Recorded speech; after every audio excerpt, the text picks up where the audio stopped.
Hey everybody, I hope that you all had enriching, fruitful urban hikes, and I'm interested and anxious to see some of your presentations. My name is Dane Hansen. I did my urban hike in the Muslim community, so that's what I'm going to be talking to you about. I didn't really know where to start, so I just kind of did the old classic Google and searched around for what Muslim populations are present here in San Diego. And I saw a lot of talk about the neighborhood off the 805 at the Balboa exit. Um, in that area, there's the Islamic Center of San Diego, which you can see pictured from the outside on the right in the bigger picture here. And then not too far from there, there's the Afghan Community Islamic Center. The two smaller pictures on the bottom show the inside and the outside of that. So I just visited those two sites and decided to go from there, drive around the neighborhoods and see what I could see. In San Diego, the Muslim population is about 120,000. When I visited the Afghan Center, it was on a Friday, and the Friday prayers had been out for a while, so there weren't too many people there, and which was nice for the fact that I got to walk around quietly and sort of observe, and I only talked to a few people in the lobby for a minute. Um, but when I visited the Islamic Center of San Diego a little earlier that same day, it was after the Friday prayers had just let out, and I was able to witness families and kind of get a sense of the diversity of the population that attended there. And that was really neat. I actually got to get a kind of an interview and a tour with a really great gentleman named Ahmad. I was so lucky for that interview. I wish I had a picture of him and I, but that would have been kind of weird to ask for. I wasn't going to do that.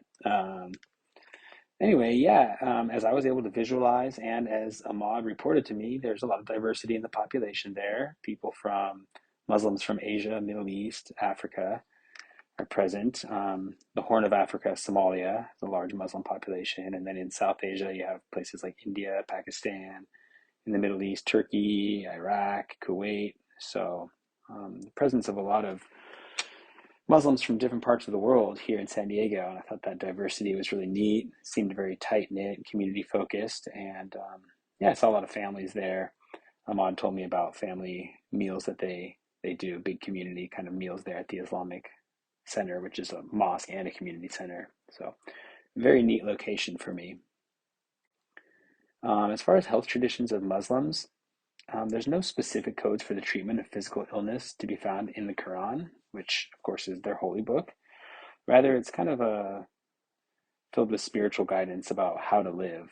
Um, the power of healing through prayer is strongly emphasized as a tradition for Muslims. Having space for prayer is really important to them. Sometimes illness is seen as a transgression against God or even a test from God, and so you can see how navigating that through prayer is um, kind of an important aspect of Muslim tradition. And then halal foods, good nutrition, and your diet as a source of prevention and healing. That's really important. Halal foods is basically what's permissible to Muslims, uh, which is basically everything except for pork and things that have pork byproducts. Um, it's reported that the Prophet Muhammad promoted modern medicine and physicians. There's no problem with that. And yeah, Muslims are historically open to many healing rituals, including non-Muslim ones. After the fall of the Ottoman Empire in 1908, there was a kind of a spread of many Muslim populations to places they hadn't been before, and this kind of um, spreading of the Muslim population around the world led to the adoption of a lot of different techniques from other cultures. You can see practiced among Muslims are Eastern herbal medicine, cupping, preventative hygiene measures. As I talked about prayer, also it's interesting you are to wash yourself before prayer. And they have places for that at the mosque too, kind of come clean before God. And then, yeah, Western approaches to medicine, modern medicine, and surgery are acceptable when it's called for. As far as some positive social determinants of health, like I've been mentioning, just lifestyle and belief systems, they guide what's considered to be healthy practices, including prevention. Breastfeeding is really strongly promoted and seen as sort of a strong basis for good health. Um, Alcohol and tobacco are discouraged in the Islamic faith. It's not to say that some Muslim men might still smoke or something, but um, yeah, generally, in terms of good health, those things are discouraged. Halal foods, like I've already talked about, they believe that pork is not good for our bodies. Nutrition is really key. And yeah, the halal foods, this kind of extends even with medicines, vaccines, and like we use in hospitals, porcine, heparin. You may see people of Muslim tradition kind of um, decline those types of treatments because of their containing pork byproducts. And then community support. Yeah, Ahmad, like I said, told me about mealtime. I think community is really important, and I see that as a strong positive social determinant of health. My picture on the right here, you see their store at the Islamic Center. The sign says this store is an endowment for the mosque. And inside there, of course, they have some groceries and halal foods. And you see the community kind of gathering there after prayer, picking up some things they need, connecting with each other. On the right is a garden that's outside of the Afghan Center, which they had multiple gardens all around the Afghan Islamic Center, which um, was really neat to see. They grow some of their own herbs and things there. So yeah, again, just that sense of community that you got, which was really good to feel that there. And then international community, I think, is definitely worth mentioning. In the Islamic Center, you saw brochures and posters and all kinds of things for international aid and for relief and just for support of other international Muslim communities. So that was really nice to see. On this slide, I have, starting from the left, brochures and posters that I picked up and took pictures of for aid for people in Somalia, in those Western African countries like Sierra Leone, Nigeria, Senegal, Cameroon. And then in the center there, you saw a lot of posters. This wasn't the only one, but it's the only one I took home with me and got a picture of, which was basically just calling for emergency relief and aid for the people who have suffered in the tragedies of the recent earthquakes in Turkey. Um, and then the next brochure is for the Horn of Africa, Somalia, namely drought relief, and then of course in the Gaza Strip. So yeah, this sense of sort of providing aid and international outreach to Muslim communities around the world was really impressive to me. I liked seeing that. To touch on some negative social determinants of health, I kind of labeled them all under the category of cultural incompetency. And there's just this kind of idea that the attitude or approach of larger society towards Muslims can really shape their healthcare seeking behaviors. I think we've all seen worldwide post 9/11 stigmatization towards people being Islamic or even just appearing Muslim, just discrimination and social marginalization, which is really sad to see and can really affect the way that people engage with their society and their healthcare, especially when they are minority populations in other countries. Sadly, we know about reports of terrorist acts, the tragedy in Christchurch, New Zealand, and other shootings at mosques and things like that. Um, can really put this population on their toes and can be really negative for health.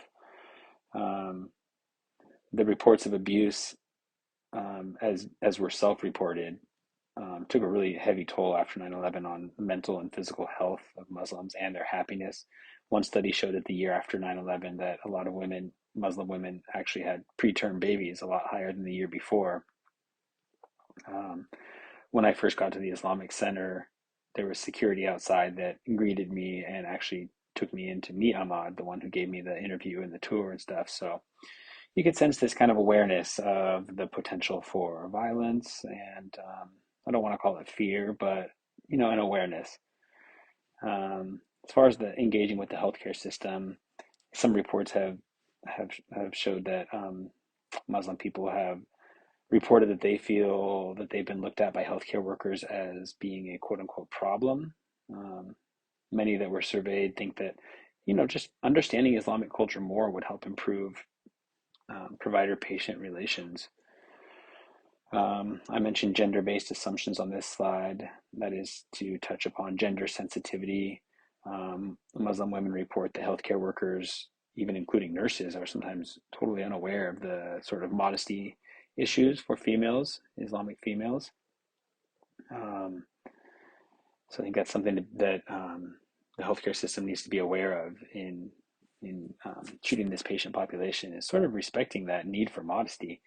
And then also there's a lot of assumptions about Islamic culture that within that there's a promotion of Islamic women being subservient to men, or that there's violence against women. Um, so it's important not to make assumptions, um, especially when biased or unfounded. And then religious accommodations within the healthcare system or hospitals, just you know, Muslim surveyed said that they want to feel that their halal diet is paid attention to, that their prayer time is respected and uninterrupted, and even just putting signs in rooms for pointing to the direction of Mecca, or being willing to point people's beds towards Mecca would really um, show a lot of important cultural sensitivity and awareness. On this slide, I just wanted to touch on this real quickly. The two brochures on the left and right are about women's rights in Islam. So as I mentioned on the last slide, what these brochures really want to kind of drive home is that in in Islam, women are thought of as equal, and a person's worth is really about their relationship with God and their faithfulness, and not gender based at all. And even though sadly, in some cases, we do see Muslim women as the victims of crime, that it's important for Islam to kind of get the word out there that that's more of a cultural thing than it has to do with being Muslim or anything like that. And women are entitled to inheritance and choosing their spouse, and want to be respected. This brochure on the right is really neat. It says women's rights in Islam: respected, honored, cherished. And then this big poster in the middle that was at the Islamic Center is about the Muslim Marriage Rejuvenation Retreat, just about promoting respect and um, love and togetherness in marriage. So I thought that was kind of neat to see. As far as navigating the healthcare system, I asked a lot of questions of Ahmad when I got to interview him, and he explained to me that there are actually doctors on the board at the Islamic Center that help facilitate sort of community networking. They're able to refer people to the right specialist, and while there's not a lot of clinics that are specifically just Muslim, it's more that through proper networking and looking after one another that um, people learn where a good place to go to receive culturally competent care is. Um, so I thought that was kind of neat to see. The picture on the upper right there is about clinic stations, basically just to go and get kind of checkups. So that's for basic healthcare checkups. And you saw that posted on the bulletin board at the Islamic Center. And then also we saw posted on the bulletin board there, this advocate Oafe Jadid. I may have butchered her name, but she is basically, are you getting the most from your Medicare coverage? And that's just to kind of help within that community to make sure that people know how to navigate insurance and the healthcare marketplace in covered California and whatnot, to make sure that people are getting the care they receive. So again, it just comes back to that emphasis on community. Um, so yeah, that was really nice to see. Okay. Yeah, so just kind of to conclude, I thought it was just really insightful and enriching experience for me to step into a piece of the Muslim culture here in San Diego. I felt really welcomed into what seemed like a tight-knit and supportive community, and an interesting symbol that many people showed me while I was visiting the Islamic Center, and I was able to return, and that felt really good, was just putting a hand over the heart and saying to another person, Assalamu alaikum, which means peace be unto you, and being able to kind of share in that tradition with some of the people was really neat. I feel like that sort of just showing the divides that exist, and as healthcare workers learning to treat our Muslim patients within the context of their own culture, which is kind of the definition of cultural competency, that's the way forward. So I just wanted to include some quotes here. From the Prophet Muhammad: feed the hungry and visit a sick person, and free the captive if he be unjustly confined. Assist any person oppressed, whether Muslim or non-Muslim. and then seek knowledge from cradle to the grave. These were both really good quotes that kind of encapsulate what I'm talking about here in this presentation. There's a few more pictures here on this slide that are kind of cultural symbols that I didn't get to include on other slides, but I thought were kind of neat that just sort of emphasize this. You have like a community library there on the left, and then other symbols for prayer and knowledge and growth. So yeah, um, just a reverence for those things, and just a really neat, diverse community that I feel really thankful to have been able to do my urban hike with. So thank you all for tuning in and checking out my presentation. I appreciate your time. And here are my references. Okay, thanks.